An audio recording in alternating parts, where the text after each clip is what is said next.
আজ মহান স্বাধীনতা দিবস উপলক্ষে বিলেতে স্বাধীনতার ৫৬ বছর পালন করা হচ্ছে রয়্যাল রিজেন্সিতে।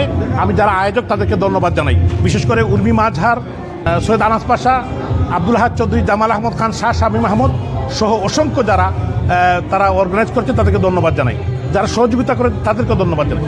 আমি বিশ্বাস করি এই প্রবাসে ১৯৭১ সালে জাতির পিতা বঙ্গবন্ধু শেখ মুজিবুর রহমানের ডাকে সমস্ত প্রবাসীরা তাদের হাত প্রসারিত করেছিলেন এবং মুক্তিযুদ্ধকে ত্বরান্বিত করেছিলেন, যুদ্ধে টাকা পাঠিয়েছিলেন, অস্ত্র কিনতে টাকা পাঠিয়েছিলেন এবং ৭.৫ কোটি মানুষ ঐক্যবদ্ধভাবে বঙ্গবন্ধুর নেতৃত্বের সাথে একটি পতাকা মানচিত্র, একটি রাষ্ট্র আমাদের উপহার দিয়েছে।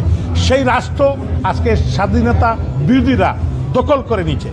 আমি ধিক্কার জানাই, মুক্তিযোদ্ধাদেরকে শ্রদ্ধাভরে স্মরণ করি।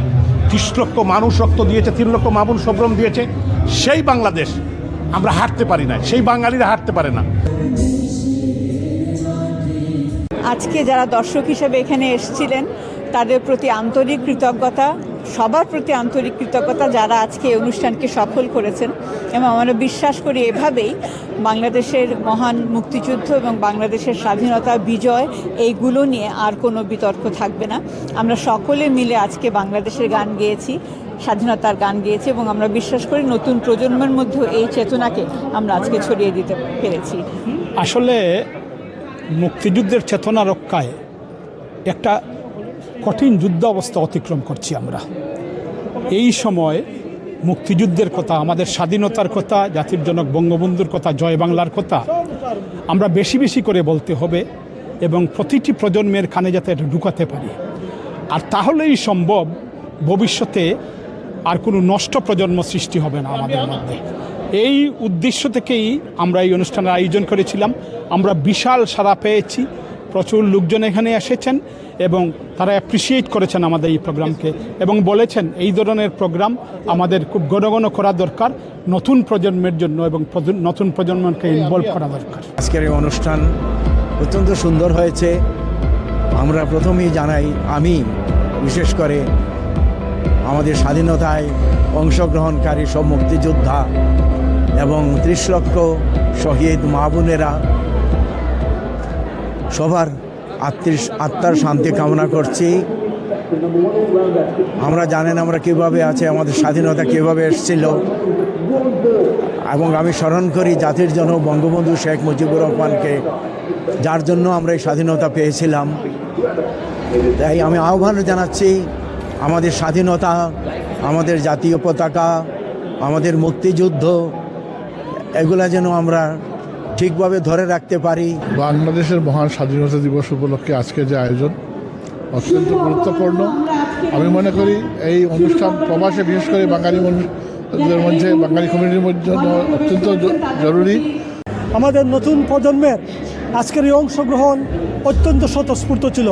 যখন বাংলাদেশে মুক্তিযুদ্ধ বিরোধীরা মুক্তিযুদ্ধের চেতনাকে বিনষ্টের জন্য ষড়যন্ত্র করছে, আজকে স্মৃতিসৌধে স্বাধীনতা বিরোধীরা আমাদের স্বাধীনতার যে অর্জনকে নানাভাবে ষড়যন্ত্র করে এটা দুলিশাত করার চেষ্টা করছে, তখন এই বিলেতে আজকের এই আয়োজন আমাদের অনেক বড় সাফল্য বলে আমি মনে করি এই প্রজন্মের বাঙালিরা স্বাধীনতার মূল্যবোধকে ঊর্ধ্বে তুলে ধরতে তারা কাজ করে যাচ্ছে এবং ভবিষ্যতেও তারা প্রত্যেকটি বছর এই স্বাধীনতা মঞ্চের ব্যানারে স্বাধীনতা দিবস উদযাপনের শপথ নিয়েছে। আমরা যুক্তরাজ্য প্রবাসীরা বাঙালি মিলে স্বাধীনতা মঞ্চ সংগঠন থেকে আমরা স্বাধীনতা দিবস পালন করেছি লন্ডনে রিজেন্সি হলে। এখানে দেখেছেন হাজার হাজার মানুষ এসেছে। আমরা চাই 1971 সালে 30 লক্ষ শহীদ এবং 2 লক্ষ মা ইজ্জতের যে স্বাধীনতা পেয়েছিল, আজকে বাংলাদেশে সেই স্বাধীনতা হুমকির সম্মুখী। আমরা এই প্রবাসী বাঙালিদের পক্ষ থেকে আমরা চাই মুক্তিযুদ্ধে আমাদের পূর্বসূরীরা যেভাবে রক্ত দিয়ে এই দেশকে স্বাধীন করেছিল সেইটা আমরা ধরে রাখবো।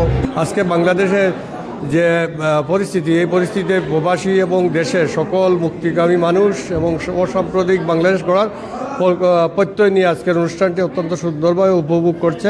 আমরা সবাই অনুষ্ঠানটি উপভোগ করছি। হ্যাঁ, আমাদের এই অনুষ্ঠানটা আজকে অনেক ভালো লেগেছে। আমরা যারা বিদেশে আছি তাদের জন্য আসলে খুবই সুন্দর একটা অনুষ্ঠান, কারণ এগুলো আমাদের স্বাধীনতাকে আমরা ফিল করতে পারি।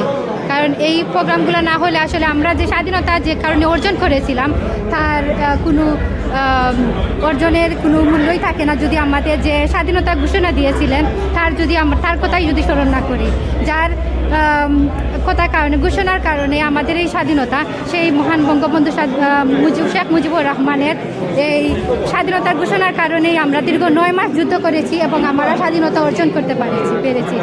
বর্তমানে আমাদের বাংলাদেশ আসলে কোনো কিছু বলার ভাষা নাই আমার। আসলে এই মহিলাদের জন্য যারা কোনো নিরাপত্তা নাই বাংলাদেশে, এখন প্রতিদিন হত্যা, খুন, রাহাজানি এগুলো হচ্ছেই এবং মহিলাদের সব জঙ্গিটা আমাদের বাংলাদেশটাকে আসলেই দখল করে নিয়েছে। তাই আমি বিশ্ববাসীদের কাছে অনুরোধ করতে চাই, আমরা সবাই যেন আমরা একসাথে হয়ে আমাদের বাংলাদেশকে মুক্ত করার জন্য আমরা সংগ্রাম চালিয়ে যাব। একটা শেখ মুজিব ছিল বলে আমরা আজ এই পর্যায়ে এসেছি। গৌরবময় বাঙালি জাতি এবং বাংলাদেশকে সবাই চিনেছে। বিশ্বের মানচিত্রে আমরা একটা ভূখণ্ড পেয়েছি। আমরা বলতে পারি আমাদের একটা মানচিত্র আছে। আশা করি আমাদের এই অনুষ্ঠান আমাদেরকে আরও উদ্বুদ্ধ করে তুলবে, সাড়া জাগাবে বাঙালি জাতির অন্তরে ও প্রাণে। আর সত্যি কথা বলতে কি, আমরা শেখ হাসিনার কদর বুঝিনি। আমার মনে হয় শীঘ্রই প্রতিটা বাঙালি শেখ হাসিনার কদর বুঝবে। আজকের এই স্বাধীনতার গানগুলো শুনে আমার অনেক বেশি ভালো লেগেছে। মনে হয়েছে যে আমরা আবার সেই 71কে ফিরে পেয়েছি। আমাদের বর্তমান বাংলাদেশের যে অবস্থা, যে হায়নাদের দখলে যেভাবে চলে যাচ্ছে, কিন্তু আমরা শেখ হাসিনাকে চিনতে পারলাম না। আমাদের এই নেত্রীকে বারবার দরকার স্বাধীনতা ফিরিয়ে আনার জন্য।